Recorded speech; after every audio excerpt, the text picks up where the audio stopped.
We're very fortunate to have the great man, Leith Van Onselen, Chief Economist at the MB Fund and MB Super. He joins us every week for his Treasury of Common Sense, and everybody loves hearing from Leith. Hello, mate. Happy New Year to you. Yeah, you too. Trent, how are you? Good, mate. Really well. Good to have you back again. Thank you again for taking some time to have a chat to us. I think this is a really interesting one because every time we talk about this, people talk about population growth, immigration numbers, sustainability, all of those things. But it would appear from reading the data that population growth's a bigger environmental threat than climate change. Yeah, that's right, mate. So, look, as we all know, Australia's politicians, most of the media, environmental groups, etc., they all want us to believe that climate change is the biggest environmental threat, right? So they always claim that Australia needs to meet its net zero commitments to prevent, quote, dangerous climate change. And in doing so, they ignore the fact that Australia is a tiny emitter on the world stage and that China is the main source of carbon emissions. So just to run through some data quickly, and this comes from Our World in Data. So you can go there, go to that website. It's excellent. You can look up carbon emissions by different countries across the world, etc. And it turns out that China accounted for 31.5% of the world's carbon emissions in 2023. Australia accounted for just 1% of the world's carbon emissions in 2023. So China's got us beat by more than 31 times. Got us covered, right? Yeah, that's right, mate. Now, at nearly 2/3 of the rise in the world's carbon emissions since the year 2000, so the last nearly quarter of a century, have come from China. And China's carbon emissions are growing at a near exponential rate. So they're already, nearly 1/3 of the world's carbon emissions. They're growing. They're going up in a straight line. They're growing at a near exponential rate, whereas Australia's emissions are flatlined for a decade. So ours aren't growing at all. China's are rocketing. So in effect, Leith, sorry to cut you off, but in effect, we're doing the right thing if ours are flatlined. That's right. Absolutely we are, because our population's grown as well, and yet our emissions are flatlining. Now, China's also the world's largest producer and consumer of coal. So China consumes 30% more coal than the rest of the world put together. Yeah. Now, according to Statista, which is another statistical organisation, now I don't know if this data is 100% up to date, etc., but it gives you an idea. China has, according to Statista, China has 1,161 coal-fired power plants. Now that's 65 times more coal-fired power plants than Australia has at 18. So they got us beat on coal-fired power plants. Got us covered there as well, yep. By 65 times. China's government is also granting the construction permits for the equivalent of 2 large coal-burning power plants every month, right? So,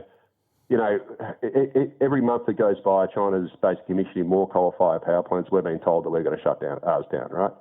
So clearly, based on this data, with China's emissions rising almost in a straight line upwards, growing at an exponential rate, Australia's flatlining, clearly the fantasy of net zero emissions is delusional. And, saving the planet through stopping climate change is delusional without China's active participation. And that Leith there is the point. I think Australians, and I'm sure you'd agree with this, I think Australians are left sitting there thinking, why are we being forced to follow these arduous regulations? Why are we being dictated to go down a certain road when, regardless of what we do, it's a drop in the ocean if some of our neighbours are not even making an effort? No, and they're also growing at an exponential rate, whereas we've, basically got ours under control. Now, yeah, exactly. I'd argue that it'd also be better for the world's climate if developed countries like Australia retained our manufacturing base, retained our industrial capacity, and burned our own hydrocarbon energy. I'm talking coal and gas in order to retain our industrial base and burn it here rather than literally exporting our manufacturing and exporting our coal and gas to China to burn instead, which is what we're doing. Yep. Now, here's the other thing, Trent. The curious thing, the same media, politicians, environmentalists, etc., that always bang on about net zero also tend to promote strong population growth by net overseas migration. That's a very, very fair look at it. Yep. So we see with the Australian Greens, they are the biggest fans of Big Australia. All the environmental agencies ignore population growth. Most politicians support it. Most media supports it. And in doing so, they're ignoring the obvious fact that more people necessarily means more carbon emissions for Australia and more environmental destruction. So just to put this into perspective, the latest intergeneration report released, I think, in 2023, projected that Australia's population would grow by another 13 million people in just 39 years. So that's nearly 50% population growth.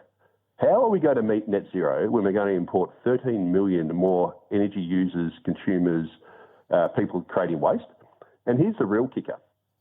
Every 5 years, the federal government releases what it's called a State of the Environment report. And the last one was in 2021. And what that is, that's basically a massive report on the environment, on all aspects of the environment, released by a panel of scientists. And what they did in the latest one in 2021, they ranked population growth as, quote, having a very high impact on Australia's biodiversity, whereas they ranked climate change as just having a high impact. Yeah, I would have thought, Leith, that very high sits above high. That's right, mate. So here's the question for everyone who's listening, and yourself, Trent, and whoever else listens is down the track. Given that Australia has direct control over its population size via net overseas migration, we can determine how big our population becomes. And the State of the Environment report literally says that population growth has a very high impact on the environment. Yet we have zero control over the world's climate because China just burns willy-nilly and is increasing emissions. And it doesn't matter what we do, the carbon emissions are going to keep rising if China and co keep, expanding emissions. Why aren't politicians, the media and environmental groups pushing to minimise the growth in Australia's population for the sake of the environment? Instead, what these same groups do is they continually tell Australians that we've got to stop burning coal, we've got to stop burning gas for energy, while at the same time Australia is sending this same coal and this same gas to China to burn instead with impunity. I must admit, Leith, I've had that opinion for quite some time, that I think to myself, if we're digging it out of the ground but saying we can't burn it here, what difference is there by sending it somewhere else to still be burnt, where it makes absolutely no sense that it's still being burnt regardless? And on that note, we'll go to an ad break in a minute, Leith, if you're happy to stay on the line. But sure. Some messages here. Louise in Orange, and I think this is a fantastic point. Can someone explain to me why China is still classified as a developing country? Really good point. Because absolutely, they're hardly developing when you think of the economic might that they have. Yeah, absolutely. It's crazy. And the whole thing is, Trent, hand-wringing over net zero and climate change while supporting mass immigration is akin to fiddling while the Australian environment burns. As I said, the government's own State of the Environment report said that population growth has a much worse impact on the environment than climate change. So why aren't we doing something about population growth? Dean said something as well. Dean over in Botany said something related to what you mentioned about if we were to harness the energy usage and keep producing things here. China, India, Thailand, Bangladesh, etc. are the biggest polluters and greenhouse gas emitters in the world, because every country around the world are having these countries do their dirty work in terms of manufacturing, which plays back into what you're saying, Leith, which is if we controlled the way that we would use the energy here and still manufacture things, novel concept I know because we don't make anything here anymore at all, but then we could have a much bigger control over the output. Yeah, absolutely. And instead what we've done is we've engineered an energy crisis, pushed energy prices through the roof, and we've sent our manufacturing bust. And guess where our manufacturing's gone? It's gone to China. No, but Leith, you and I haven't been listening, mate. There's more renewables in the grid than ever before, and energy's cheaper. We haven't been listening. Yeah, I know, except, mate, when you actually look at the data and everyone looks at their bills, and if they take out the federal government subsidies, it keeps getting more and more expensive. It's exactly crazy. Right. Yeah, we're doing something wrong. We're going to take an ad break, and then when we come back, more of Leith Van Onselen. Trent Nikolic with you on 2GB in Sydney, 4BC in Brisbane. Leith Van Onselen on the line. The open line number 131873. And the text line 0460873873. Leith, as always, plenty of support for you on the text line. I'll read you a couple of those. From Sharon, didn't Albanese just write an eye-watering cheque to China because they claimed they were a developing country? This government just likes to spend our money. Look at all the solar panels, all produced by China. Yes, I think Leith would be agreeing with that. Paul in Caringbah, this goes back to what Leith was saying about being smarter about how we use our resources. We need to send coal overseas on diesel-powered ships, then be burned for double the emissions. Paul, that's a really good point. Rebecca saying that bringing in more people means using more services. That's true. I think the second part of your message, though, Rebecca, and this, Leith, I'd like your input on this. We don't have enough nurses, doctors, health workers, builders now. I think we need to be very careful about whether we actually have a shortage in some of these services or whether that's a government line that they run in order to justify higher immigration numbers. Yeah, that's right. And look, the the whole shortage thing is a bit like whack-a-mole, right? So Australia's population has grown by 8.5 million people this century through very strong immigration, and yet skill shortages are worse than ever. And that tells you that it's not a solution to just keep importing people to solve skill shortages, because all we've ended up doing is we've ended up importing often the wrong skills in the wrong areas, and then that's just created skill shortages elsewhere. And, classic places in construction. So almost, the percentage of migrants that work in construction is minuscule. Like, they are so underrepresented in construction. And as a result, we've imported a whole bunch of people who need housing infrastructure, and therefore we have labour shortages in housing infrastructure. The brainiac solution seems to be, we just need to bring in more migrants to solve those issues, but we never seem to solve them, and it just creates problems in other areas. So, look, the whole thing is we need a much smaller immigration to take pressure off demand, but also needs to be much better targeted to the skills we actually need. And at the moment, we're running high numbers, and they're not targeted at the skills we actually need. It's just a scattergun approach, basically. It is. Yeah. Absolutely. Or whack-a-mole. You try and solve one problem, you create another. Create another somewhere else. The other thing I wanted to just go back to that you mentioned before, Leith, was the hand-wringing over net zero.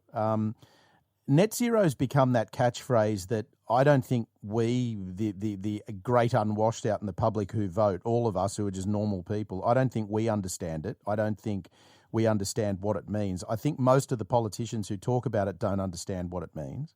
Buzzword. Yeah, buzzword, exactly. It's just become a catchphrase. And the other thing that concerns me when you look on is that other countries around the world have started revising their targets because they've realised they're unreachable. Why are we loath in this country, in a political sense, to say, you know what, we put it out there and it was wrong, and now we have to bring it back, as other countries around the world are doing? Yeah, and look, let's be honest. It's impossible to have net zero emissions. It is just impossible. The only way you can do it is if you juke the stats and lie, basically. Right. And, the fact of the matter is, if we want to live in highly developed lifestyles, as we do, we're going to have emissions. Our lifestyles, whether it's buying a computer and the construction of that computer, buying a car, your TVs, everything, creates emissions. And unfortunately, under the federal government's own projections, we're supposed to grow a population by 50% over the next, 39 years, but magically get to net zero emissions over the same period. It just doesn't square. It makes zero sense. It's unachievable, it's impossible, and it's laughable. But all these groups just seem to say the catchphrase net zero, and then they can get away with anything. It's just greenwashing, basically.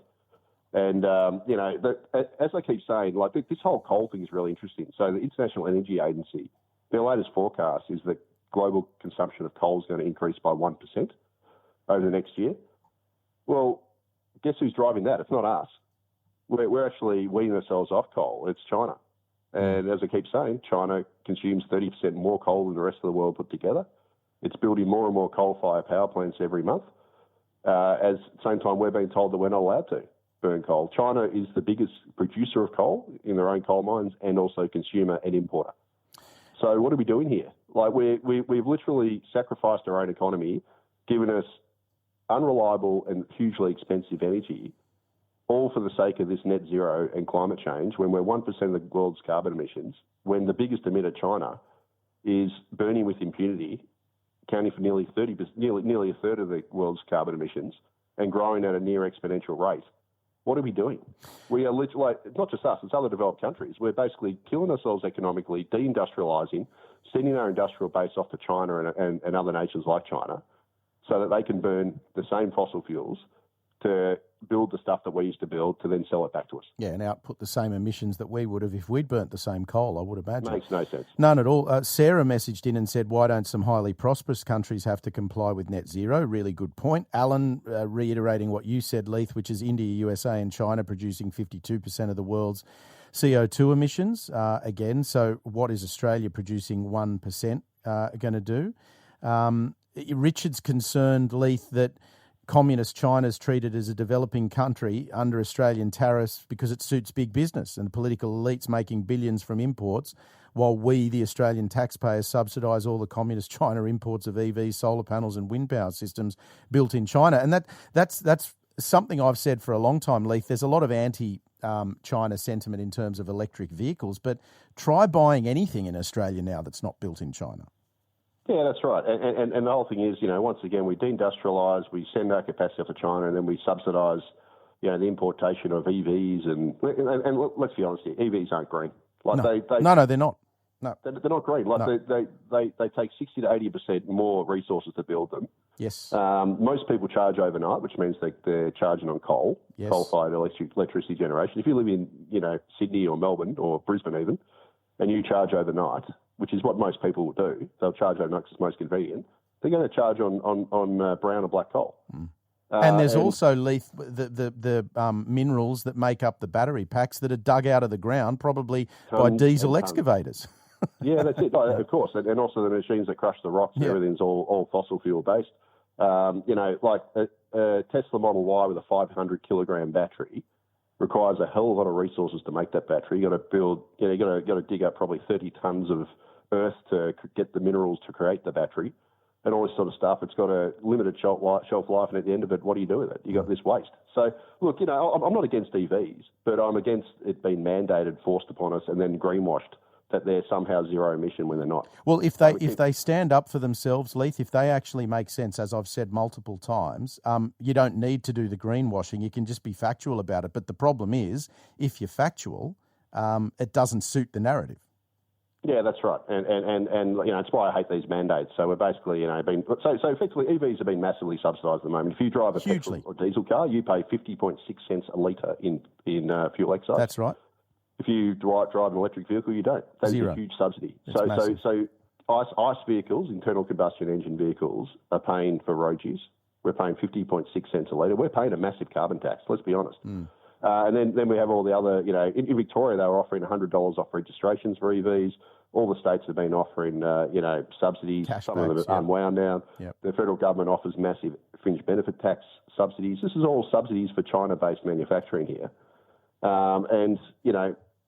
At the same time, EVs are barely growing their share of I'm talking about battery EVs here. Yeah, fully electric vehicles. And to that point, Leith, it's not a big concern that everybody needs to worry about when it's 5 or 6% of new vehicle sales. But once they get to 20% or 30%, which is what the government's telling us it wants, then it's going to be a big problem if they're not paying any taxes. Yeah, and it's also not just that. It's how's the electricity grid going to cope? I mean, we've just seen, Sydney's grid struggle, this summer. Add a whole bunch of EVs into the mix at a population level, you've got a major problem. And the other problem, Trent, is if we're going to accommodate all these EVs and you want to have it so that someone can go and, say at a population level, 50% of cars are EVs, you've got to have service stations equivalents with, say, 10 charging pumps. Absolutely, you do. And you've got to make it so someone can charge in, say, 10 minutes. So if you've got a 60 kilowatt battery, which isn't even a massive battery, and you want to charge in 10 minutes, you need 360 kilowatt charger coming into it. 10 minutes. That's right. Yep. And if you need to do that times 8 pumps or 8 chargers, so that someone could charge in 10 minutes, which is still highly irritating if you've got to wait 10 minutes compared to just filling up with petrol or diesel.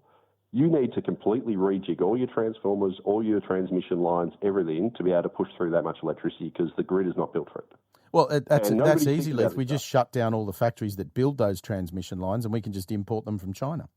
Yeah, that's right. But I mean, how much is all this stuff going to cost? Yeah, that's exactly. Where's the money come from? That's right. To completely rejig our entire electricity grid to be able to create more electricity and then also to be able to charge these cars in an industrial basis at a population level so that effectively, imagine pulling up to a Shell service station equivalent with EV chargers. You've got 10 of them, 10 Bowsers, which are basically chargers. You're going to need an absolutely ginormous power plant to be able to push through that much electricity, to be able to charge 10 cars at once in 10 minutes. Absolutely, Leith. You're speaking common sense, as you always do. We've run out of time, mate. Thank you so much for the last couple of weeks. You'll speak to Luke again next weekend, and Happy New Year to you. Yeah, thanks, Trent. Great speaking to you. Thank you, mate. That's Leith Van Onselen, Treasury of Common Sense. We're going to take